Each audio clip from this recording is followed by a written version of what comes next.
तो ऐसा शब्द अव्यय कहलाता है। फिर एक बार देखिए, शब्द के दो भेदों को हमने देखा था, विकारी शब्द, अविकारी शब्द।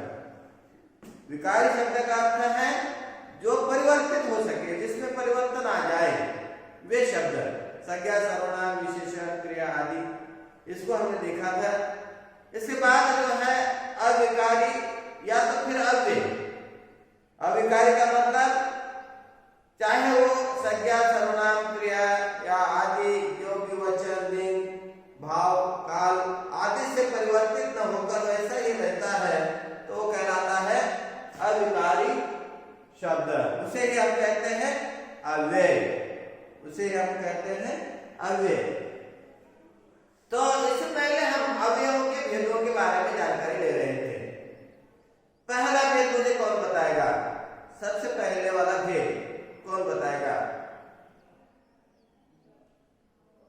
कृपया आप में से मुझे जवाब की अपेक्षा है, बोलिए। हाँ, क्रिया विशेषण अव्यय। क्रिया विशेषण अव्यय भूमिका किसे कहते हैं? क्रिया विशेषण अव्यय किसे कहते हैं? क्रिया विशेषण अव्यय किसे कहते हैं? क्रिया विशेषण अव्यय किसे कहते हैं?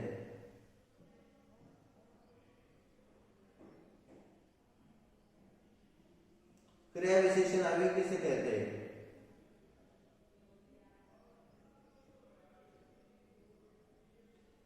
जो शब्द क्रिया की विशेषता बताते हैं वे शब्द क्रिया विशेषण अव्यय कहलाते हैं। ठीक है। दूसरा भेद कौन सा था? दूसरा भेद कौन सा था? बताइए। दूसरा भेद भूमिका बता पाओगे? अस्मिता, मलय, दूसरा भेद कौन सा था? हाँ, संबंध बोधक अव्यय। संबंध बोधक अव्यय की परिभाषा भी हमने देखी है। संबंध बोधक अव्यय के कुछ भेदों की भी चर्चा हमने की है। ठीक है, तो आप में से कोई बता पाएगा संबंध बोधक अव्यय किसे कहते हैं? बताइए।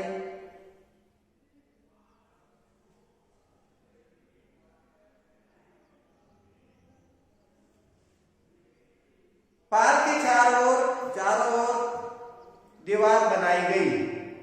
पार के चारों ओर दीवार बनाई गई। तो बच्चों यहाँ पर संबंध बताने का काम जिससे होता है वह क्रिया के बारे या तो संज्ञा सर्वनाम के साथ जुड़कर जब आता है और वो संबंध प्रस्थापित करता है, तो ऐसी स्थिति में वह कहलाता है संबंध बोधक अव्यय।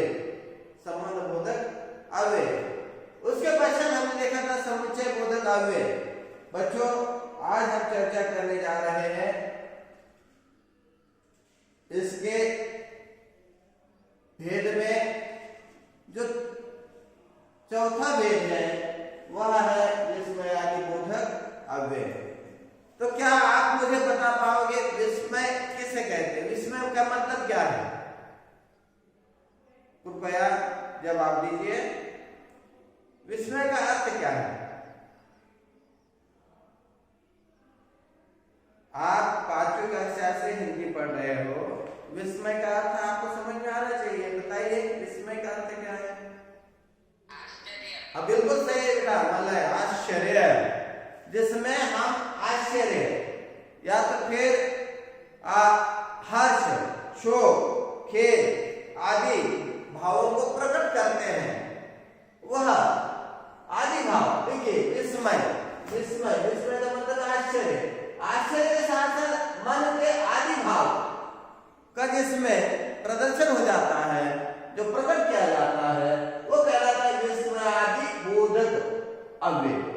विस्मयादि बोधक अर्थात मतलब यहाँ पर जो बताया गया है विस्मय आदि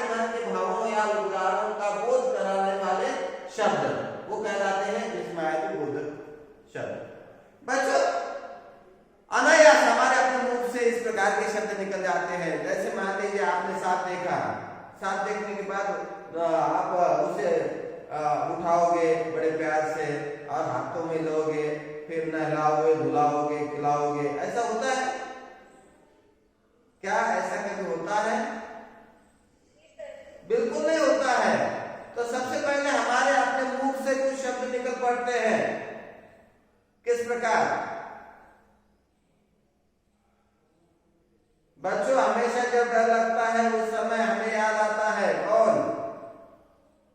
कौन याद आते हैं?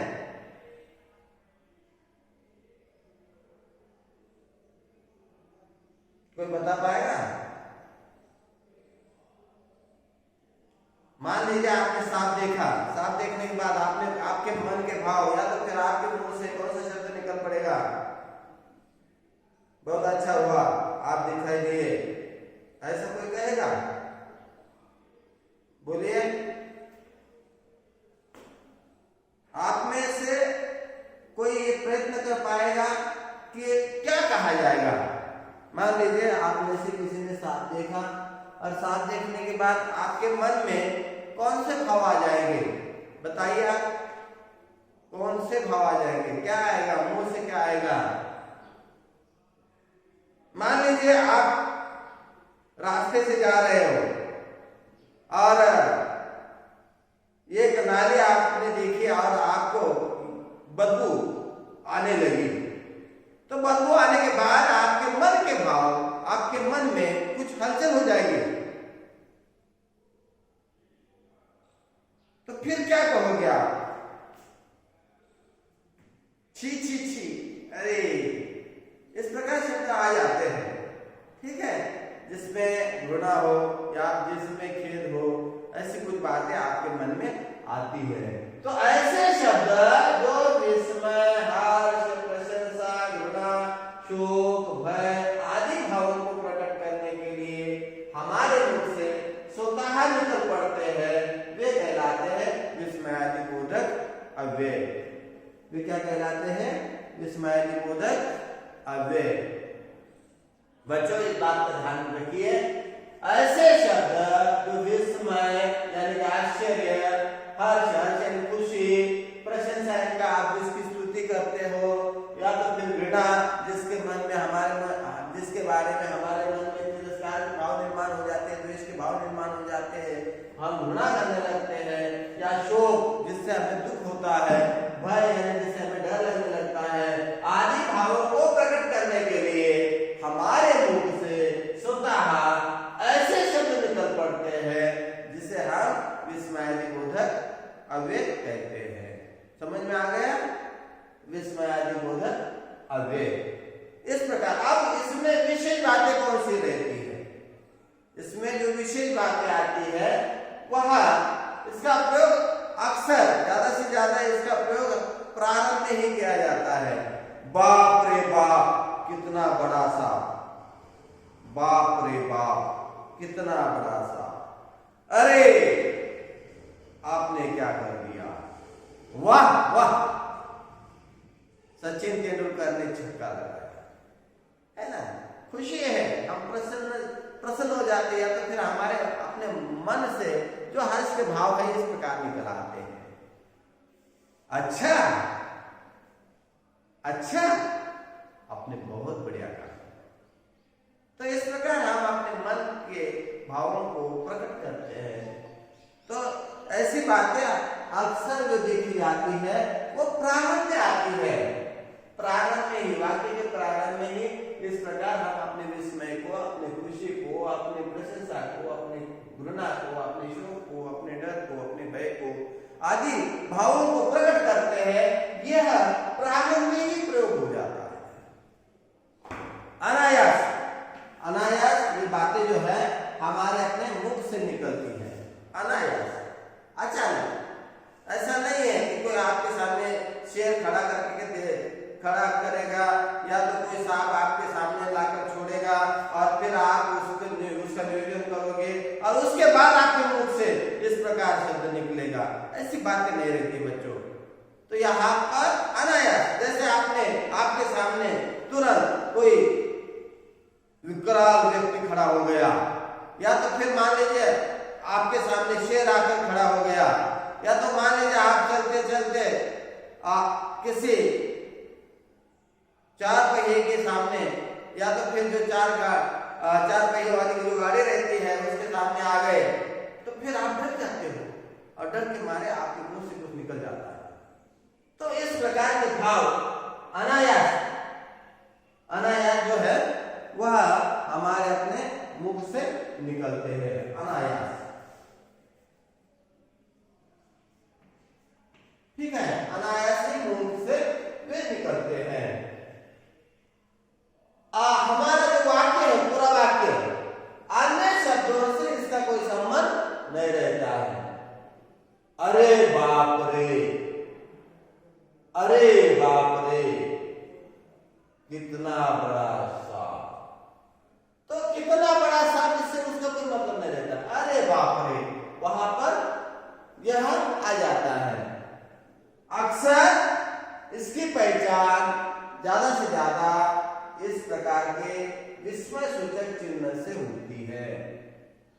इसकी पहचान अक्सर जो है विस्मय सूचक चिन्ह से होती है। इस बात को ध्यान में रखिए। विस्मयादिबोधक अव्यय की पहचान बहुत ही मामूली सी है। बहुत सरलता से आप इसे समझ पाओगे, बहुत नजदीक से करीब से आप इसे देख पाओगे, या तो फिर आपको ज्यादा अपनी बुद्धि को चलाने की आवश्यकता नहीं है।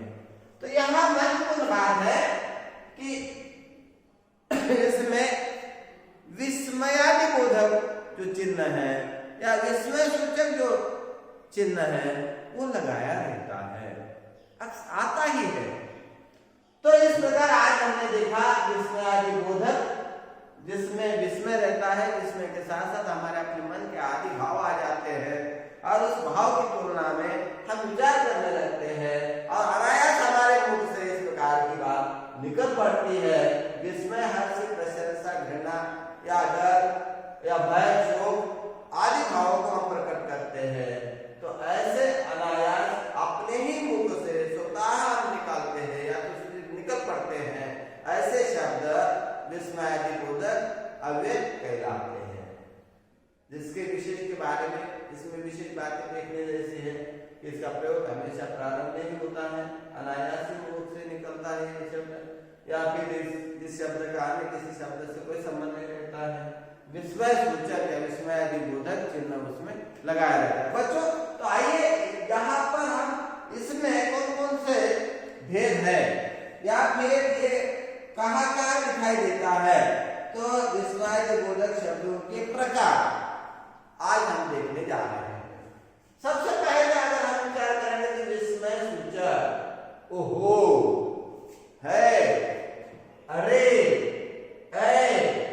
क्या। बच्चों, जो आपको पढ़ाया जा रहा है वह विस्मय सूचक ओहो, है, अरे, क्या, इससे आप वाक्य बना सकते हैं, आराम से बना पाओगे। ठीक है। उसके बाद जैसे मैंने आपको कहा था, वाह, छक्का लगाया, है ना। तो इस प्रकार यहां पर हर्ष की बात आ जाती है। जैसे मान लीजिए किसी के घर गए हो आप,